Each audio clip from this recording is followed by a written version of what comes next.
Welcome to my channel Learn English with Vinay. In today's video, we are going to cover chapter 1 of class 11th from Hornbill book, and the chapter name is The Portrait of a Lady, written by Khushwant Singh. Students, इसकी line by line explanation हम पहले एक video में मैं दे चुकी हूँ और उस वीडियो का जो लिंक है आपको डिस्क्रिप्शन लिंक में दे दिया गया है. तो मैं यही कहूँगी कि इस चैप्टर को मतलब इस वीडियो को देखने से पहले आप उस चैप्टर को गो थ्रू कर लीजिए. वो लिंक जो आपको मैंने डिस्क्रिप्शन लिंक में दिया है उसे आप एक बार ज़रूर देख लेना, क्योंकि इस वीडियो में हम जो है क्वेश्चन आंसर्स के थ्रू इस चैप्टर को समझेंगे, सो दैट कि क्वेश्चन आंसर्स आपको अटेम्प्ट करने अच्छे से आ जाए. मतलब कि you will be able to understand like how to attempt the question answers as well as chapter की अच्छे से आपको समरी समझ में आ जाएगी. But yes, line by line explanation के लिए the link has been mention in the description link, so go through that. So let's begin this chapter. The question 1 is, describe the author's grandfather as he looked in his portrait. As the chapter's name is The Portrait of a Lady, so in this chapter Khushwant Singh जो हैं उन्होंने अपनी एक portrait मतलब एक picture की बात कर रहे हैं, एक इमेज की बात कर रहे हैं, और वो जो है फोटोग्राफ किसकी है, वो उनकी ग्रैंड मदर की है. तो खुशवंत सिंह जो हैं अपनी ग्रैंड मदर से since his childhood was very attached. Okay, so कैसे कैसे मतलब इस चैप्टर में यही बताया है उन्होंने कि कैसे कैसे मतलब जब वो छोटे थे तो उनका उनकी ग्रैंड मदर के साथ रिलेशन कितना स्ट्रॉन्ग था, उनकी बॉन्डिंग बहुत स्ट्रॉन्ग थी. और ग्रेजुअली धीरे धीरे जैसे जैसे वो बढ़ते गए, जब वो मतलब उनकी स्टडीज़ बढ़ती गई, उनके पास टाइम नहीं था, ज़्यादा वो टाइम स्पेंड नहीं कर पाए, तो कैसे कैसे जो उनका रिलेशनशिप उनकी ग्रैंड मदर के साथ जो था वो कैसे कैसे चेंज होता गया, और कैसे जो उनकी बॉन्डिंग थी वो वीक होती गई. तो वो सब कुछ जो है इस चैप्टर में बताया गया है. तो स्टार्टिंग में जो है थोड़ा सा इस चैप्टर में उनके ग्रैंडफादर के बारे में भी बताया है, जिनकी डेथ हो चुकी है, और उनकी एक फ़ोटोग्राफ उनके घर के में मेंटल पीस बोलते हैं, जैसे फायर प्लेस होता है जहाँ पर घरों में जैसे एक आग लगाने के लिए थोड़ी सी जगह होती है जहाँ पर आग जलाई जाती है हाथ सेकने के लिए विंटर्स में. तो वैसे जो वो फायर प्लेस होता है उसके ऊपर जो शेल्फ होता है that is called mental peace. तो उस मेंटल पीस के ऊपर जो है उनके ग्रैंडफादर की एक फ़ोटो लग रही होती है. तो उसके बिहाफ पे जो है ये ऑथर बताते हैं कि उनके ग्रैंडफादर कैसे दिखा करते थे. So the answer is very simple. His grandfather looked very old, बहुत बूढ़े दिखते थे. He had a long white beard, बहुत लंबी सी उनकी दाढ़ी थी. His clothes were loose fitting, बहुत लूज कपड़े पहन रखे थे उन्होंने. ही वोर अ बिग टर्बन, बहुत बड़ी सी एक टर्बन पहन रखी थी, पगड़ी पहन रखी थी. He look too old to have a wife और चिल्ड्रन, मतलब वो इतने बूढ़े दिखते थे कि मतलब ऐसे लगता था कि उनकी वाइफ और चिल्ड्रन तो हो ही नहीं सकते. वो इतने ज़्यादा बूढ़े हैं कि मतलब उनके क्या हो सकते हैं, सिर्फ उनके ग्रैंड चिल्ड्रंस ही हो सकते हैं. एज जो फ़ोटो में देख के मतलब लगता है कि वो कम से कम 100 साल के तो होंगे. तो उनको देख के कोई यूँ नहीं कह सकता कि वो कभी यंग होंगे या फिर उनके वाइफ या बच्चे भी होंगे, सिर्फ उनके बहुत सारे ग्रैंड चिल्ड्रन ही हो सकते हैं. The next question is, how was author's grand mother appearance. अब ऑथर की ग्रैंड मदर की क्या अपियरेंस थी, वो कैसे दिखती थी. The author grand mother was short and fat, वो छोटी हाइट की थी, थोड़ी फैट थी. She was also slightly bent, थोड़ी सी झुक के भी चला करती थी. Her face was a criss cross of wrinkles, मतलब उसके फेस पे बहुत ज़्यादा रिंकल्स थे इधर उधर, मतलब पूरा फेस जो था उनका झुर्रियों से भरा हुआ था. She hobbled about the house in spotless white with one hand resting on her waist to balance her stoop. अब क्योंकि वो मतलब थोड़ी सी झुक के चला करती थी, तो वो मतलब जब आगे चला करती थी तो वो क्या करती थी, she hobbled about the house. होबल्ड मतलब होता है थोड़ा सा लंगड़ा कर चलना. तो वो अपने घर में ऐसे होबल्ड करती रहती थी, और वो जो है वाइट कलर की साड़ी में रहती थी हमेशा, बिकॉज उनके हस्बैंड की डेथ हो चुकी थी. तो वो स्पॉटलेस वाइट कलर की एक साड़ी में रहती थी, और उनका एक हाथ जो था वो हमेशा कमर पे रहता था, क्योंकि वो आगे की तरफ झुक के चलती थी. वो बैलेंसिंग के लिए एक हाथ उनका जो था वेस्ट पे रहता था, और दूसरे हाथ में उनके रोजरी हुआ करती थी. रोजरी क्या होता है, जैसे हम लोगों के घरों में भी ये देखा हो 108 मोतियों की माला होती है, जिसे मतलब हम लोग जो है भगवान का नाम लेते हैं. तो वैसे ही उनके हाथ में भी एक रोजरी हुआ करती थी, जिससे कि वो उसमें मोती जो है भगवान का नाम लिया करती थी. So the next question is, why was it hard for the author to believe that his grand mother was once young and pretty. अब ऑथर को ऐसा क्यों लगता था कि उनकी ग्रैंड मदर मतलब it was hard to believe, बहुत मुश्किल था उनके लिए विश्वास करना कि वो उनकी ग्रैंड मदर भी कभी यंग और प्रेटी हुआ करती थी. Answer is it was difficult for the author to believe that his grandmother was once young and pretty. In fact, the thought was almost revolting. यहाँ तक कि ये जो सोच है ना, ये भी मतलब डिस्गस्टिंग सा लगता था, मतलब लगता ही नहीं था कि ऐसा हो सकता है. He had seen her for last 20 years, क्योंकि वो उनको पिछले 20 सालों से देखता आ रहा था. He felt she could age no further. और उसे लगता था कि इससे ज़्यादा वो और बूढ़ी नहीं हो सकती. मतलब वो पिछले 20 सालों से ऐसी ही थी और लग रहा था मतलब ये उनकी जो बहुत ज़्यादा एज हो चुकी है, इससे ज़्यादा वो क्या बूढ़ी होंगी. The very thought of a playing games as a child seemed quite absurd and undignified. और उनकी ये सोच कि हाँ वो कभी गेम्स भी खेला करती थी जब वो बच्ची थी. मतलब जैसे हम लोगों के घरों में होता है ना, हम खेल रहे होते हैं तो हमारे पेरेंट्स बोलते हैं अच्छा हाँ ये गेम तो हम भी खेला करते थे बचपन में. तो ऐसे ही जब ऑथर छोटे थे वो खेला करते थे, तो जब वो खेला करते थे तो उनकी ग्रैंड मदर कहती थी हाँ जब मैं बच्ची थी तो मैं भी खेला करती थी. तो कहते ये सोच ही बहुत ही ज़्यादा एब्जर्ड, मतलब इलॉजिकल सी और अनडिग्निफाइड सी लगती थी. मतलब उनके लिए कोई रिस्पेक्ट नहीं आती थी कि ये कैसे बच्ची हो सकती हैं. तो वो सोच उनके लिए बहुत ही ज़्यादा डिफ़िकल्ट थी बिलीव करना. The grand mother had a divine beauty. How does the author bring it out. अब वो कहते हैं कि जो उनकी ग्रैंड मदर थी वो बहुत ही डिवाइन ब्यूटी थी, मतलब दिव्य सुंदरता थी, मतलब वो अंदर से बहुत सुंदर थी. तो कैसे क्यों बोला है ऑथर ने ऐसे. The author grand mother was not pretty. Author कहते हैं कि उनकी ग्रैंड मदर सुंदर नहीं थी but had a divine beauty. लेकिन हाँ वो बहुत ही खूबसूरत सी थी.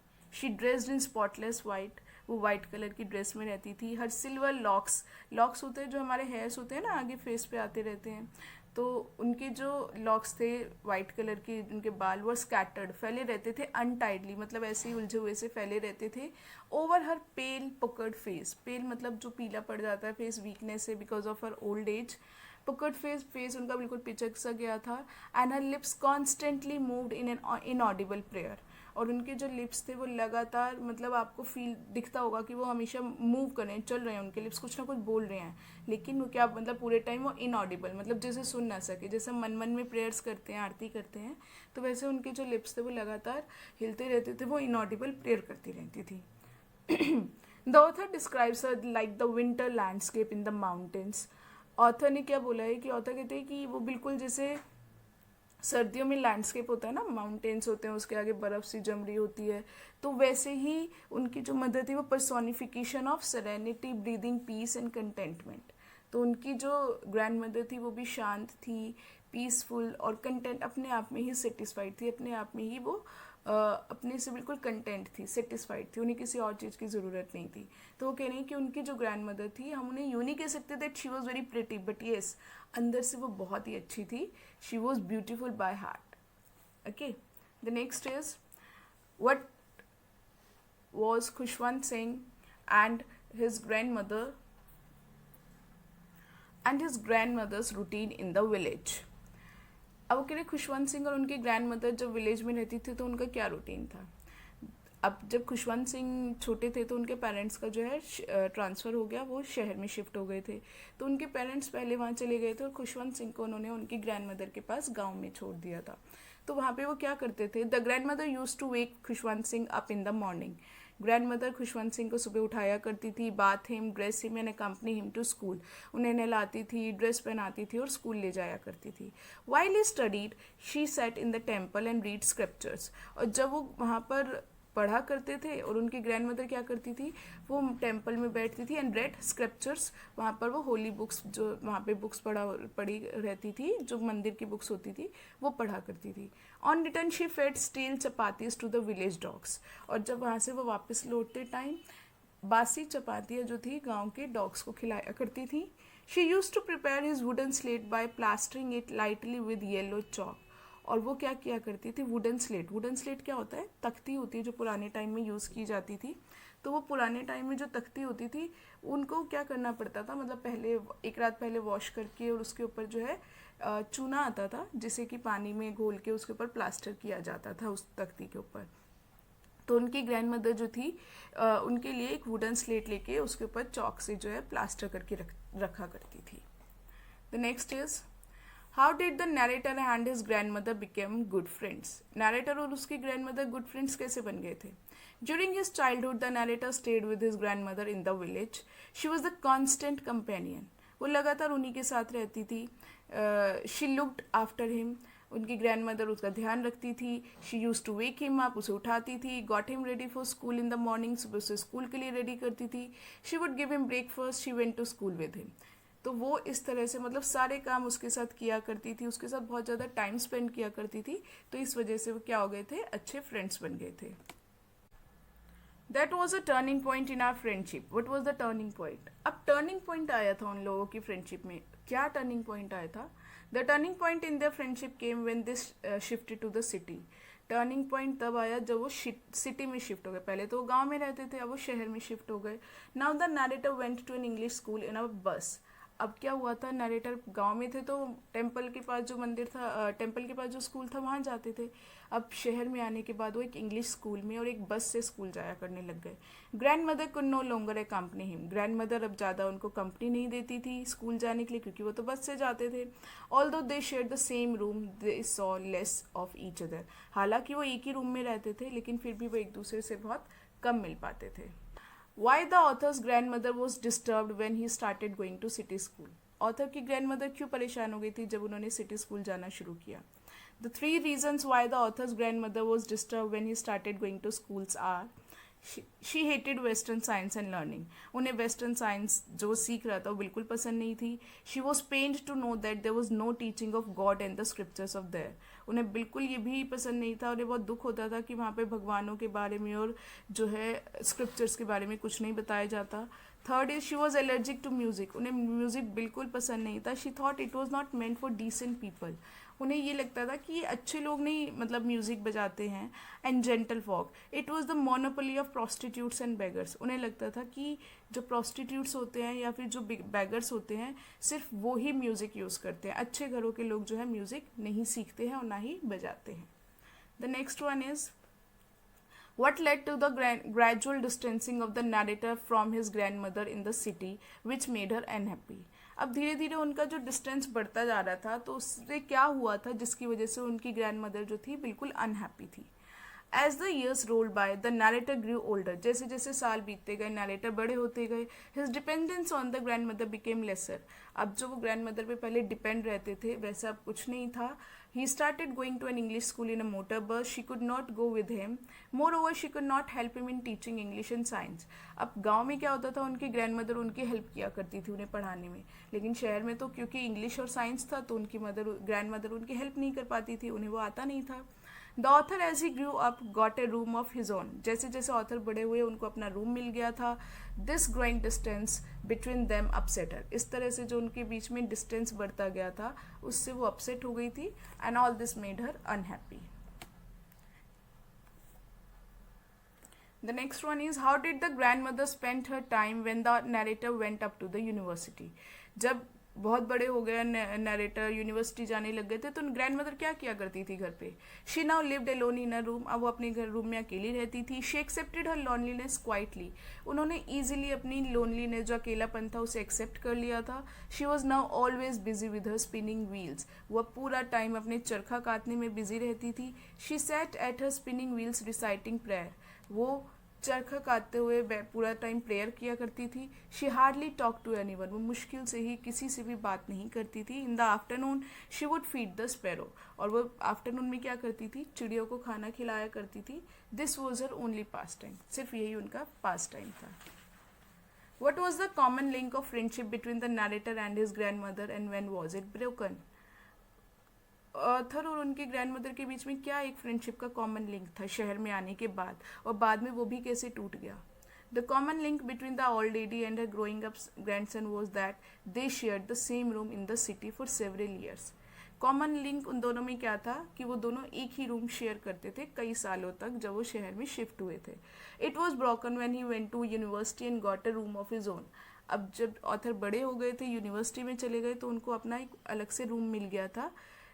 She left alone but she accepted her aloofness quietly. तो यही उनका जो पॉइंट था जहाँ पर मतलब उनका जो कॉमन लिंक था वो टूट गया था और वो बिल्कुल अकेले रह गई थी. और यस, उन्होंने अपना जो अकेलापन था बहुत ही ईजिली एक्सेप्ट कर लिया था.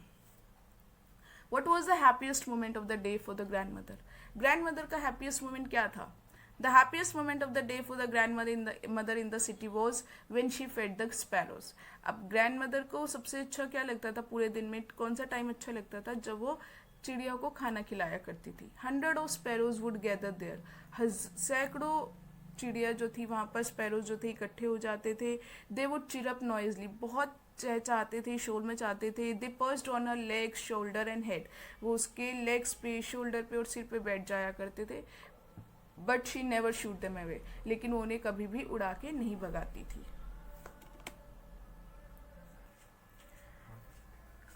How did grandmother react when author was going to abroad for 5 years? Author अब आगे फर्दर स्टडीज के लिए अब्रॉड जा रहे थे, तो ग्रैंडमदर का क्या रिएक्शन था? The author was going abroad for 5 years. He had a fear that the grandmother would be badly upset and might not able to bear the separation.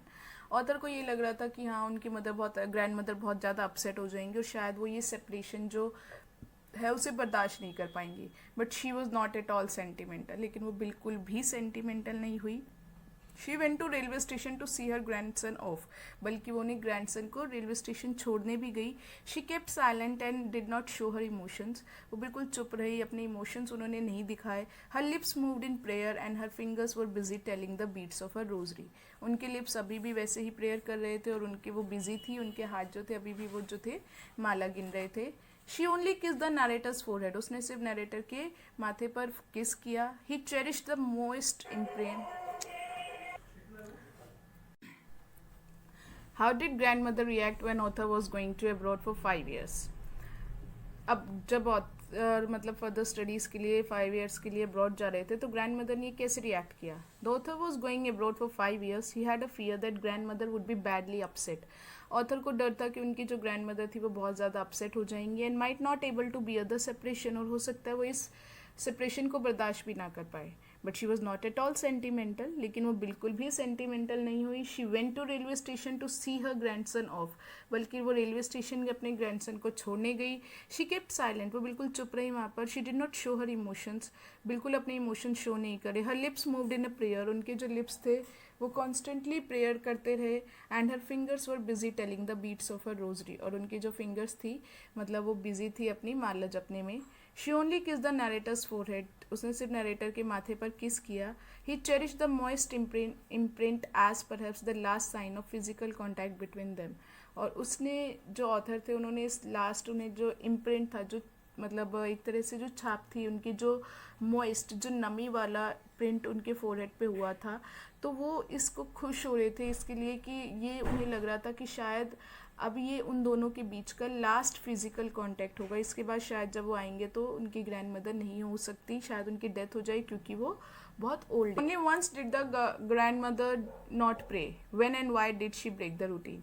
अब उनका रूटीन था कि वो डेली प्रेयर किया करती थी, तो एक दिन ऐसा आया जब उन्होंने प्रे नहीं की. वो कौन सा दिन था और क्यों उन्होंने अपना रूटीन तोड़ा? The grand mother was very punctual and regular in her prayers and counting of beads. Grand mother बहुत पंचुअल थी, रेगुलर थी अपनी प्रेयर्स और माला जपने में. She miss them only on the day of return of the author from abroad. सिर्फ एक दिन उन्होंने ऐसा मिस किया. कब किया? जब ऑथर अब्रॉड से वापस आए थे. She collected some women, got an old drum, beat it and sang of the author's home coming. उन्होंने आस पड़ोस की औरतों को इकट्ठा किया, पुरानी एक ढोलक थी उसे बजाया और गाने गाए ऑथर के वापस आने की खुशी में. That was the only day in her life when she broke the routine. Describe in brief how the old lady died peacefully. बताइए कि कैसे वो ओल्ड लेडी पीसफुली उनकी डेथ हो गई. Because of over straining at such an old age the grand mother was taken ill. अब क्योंकि वो बहुत ज़्यादा स्ट्रेन ले रही थी, ऑथर के आने की खुशी में ढोलक बजा रही थी, गाने गा रही थी, तो उससे क्या हुआ, और ग्रैंड मदर जो थी बीमार पड़ गई. She knew for certain that her and was near. उन्हें यकीन था कि अब उनका एंड पास में है. So she decline to talk to anybody. तो इसलिए उन्होंने किसी से सबसे बात करने से मना कर दिया. She wanted to spend the last moments of her life praying and telling the beads of her rosary. वो अपनी लाइफ के आखिरी क्षण जो थे प्रेयर करने में और माला जपने में ही बिताना चाहती थी. Then slowly her lips stopped moving. और अचानक से उनके लिप्स जो थे वो हिलने बंद हो गए. Rosary fell down from her lifeless fingers. उनके हाथों से उनकी जो रोजरी थी जिनमें जान नहीं बची थी वो नीचे गिर गई. दस शी डाइड पीसफुली. और इस तरह से वो पीसफुली उनकी डेथ हो गई. How did the sparrow pay their last homage to the grand mother. अब जो स्पैरोज डेली आया करते थे उन्होंने लास्ट में कैसे श्रद्धांजलि दी उसे. The grand mother lay dead, grand mother dead पड़ी हुई थी. Thousand of sparrows came there, हजारों स्पैरोज वहाँ पर आए. They did not cheer up, वो उस दिन चहचहाए नहीं. They felt bereaved when she died, उन्हें बहुत दुख हुआ जब उसकी डेथ हो गई थी. They gathered round the dead body and sat quietly, वो डेड बॉडी के चारों तरफ बैठ गए बिल्कुल चुपचाप से. So they paid their last homage to old lady silently, तो चुपचाप से उन्होंने अपनी लास्ट श्रद्धांजलि दी. Grand mother use to feed them regularly, grand mother उन्हें डेली फूड कराया करती थी. The narrator's mother threw some crumbs of bread to them, तो ग्रैंड मदर ने भी उनको जो है, जो नरेटर की मदर थी, उन्होंने कुछ ब्रेड के टुकड़े उनको डाले. They took no notice of them, लेकिन उन्होंने उसकी तरफ बिल्कुल ध्यान नहीं दिया. As soon as the grand mother's corpse were carried off, और जैसे ही ग्रैंड मदर की डेड बॉडी को ले जाया गया, दे फ्लू अवे क्वाइटली, और वो भी शांति से उड़ गए. So this was your first chapter, students. I hope you all must have understood. Thank you.